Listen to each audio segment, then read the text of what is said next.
Now I'd like to run through how to calculate resistance for you. The reason that this is in a separate lesson is not because it's more difficult, but just because there are a few more questions that you're going to need to finish, so I wanted to make sure you'd have enough time on this day to get things done. So let's start off with what a resistance is, just a reminder. Remember that resistance is when you oppose or hinder, or what we would say impede. So impedance would be another name for resistance. And what are you impeding? What are you slowing and opposing and hindering? You're opposing the flow of electric current. You're stopping those coulombs of electrons from moving through whatever it is that you're moving through, whether it be the load or the wire itself. Okay? All substances resist electron flow to some degree. Some substances slow it down more than others. Copper wire, for example, is excellent at conducting electricity, so it has very low resistance. But if you were trying to run electricity through a piece of wood, you would find out that it's going to resist electron flow a lot. In fact, it won't flow through something that is an insulator. It'll only flow through something that is a conductor. But even conductors have different amounts of electricity they're allowed to flow. And here's the basic idea in this picture here. Notice that this electron has less things to bounce into.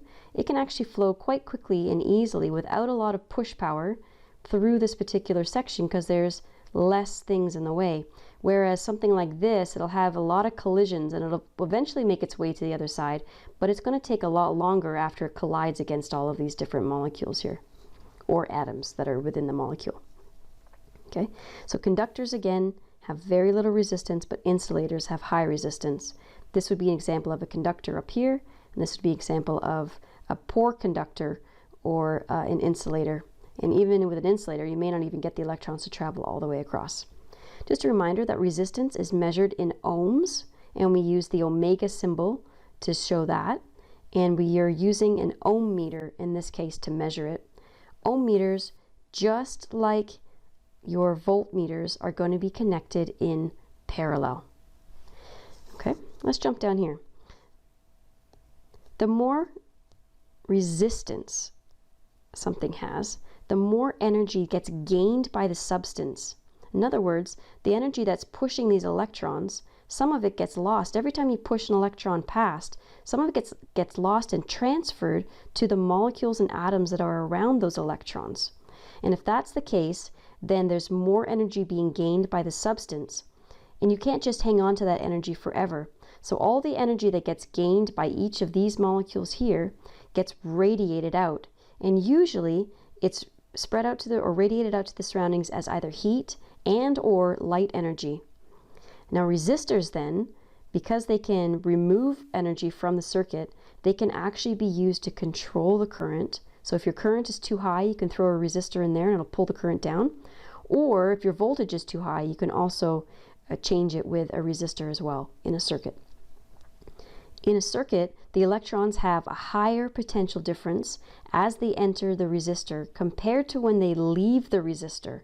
That's because some of that energy gets used up. So we would expect then that on this end of the material to have a much higher voltage than this end. We would see a voltage drop in both materials because both materials are going to convert some of that energy. Please go and take a look at the factors that affect resistance. These are good test questions, and you can complete that by using the textbook and this page right here. Let's jump into Ohm's law, which is what describes the resistance in a circuit. It's how you calculate it. Now, here we've got current being equal to whatever push power or whatever voltage you're having in there versus the resistance.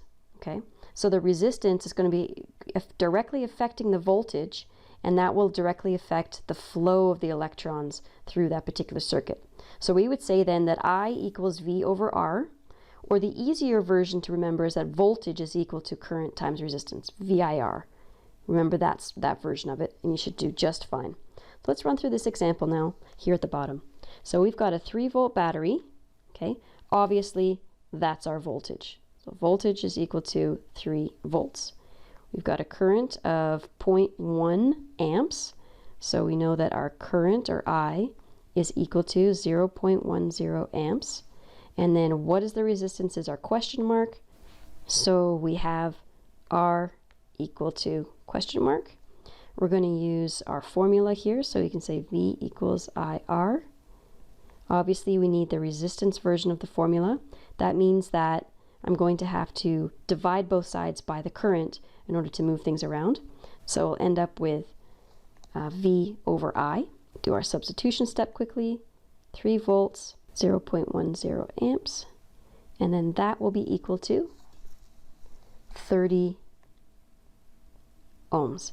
The only reason I'm writing it to the side is just because on my particular page, I'm not able to write beneath that. But there you go. So you'll have your calculation of 30 ohms for the resistance of that particular light bulb. Now please make sure you go through and you complete these questions here, along with the Ohm's Law worksheet, which is a separate thing attached to this particular tab on the Google Classroom.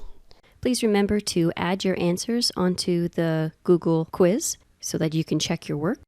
And let me know if you have any questions.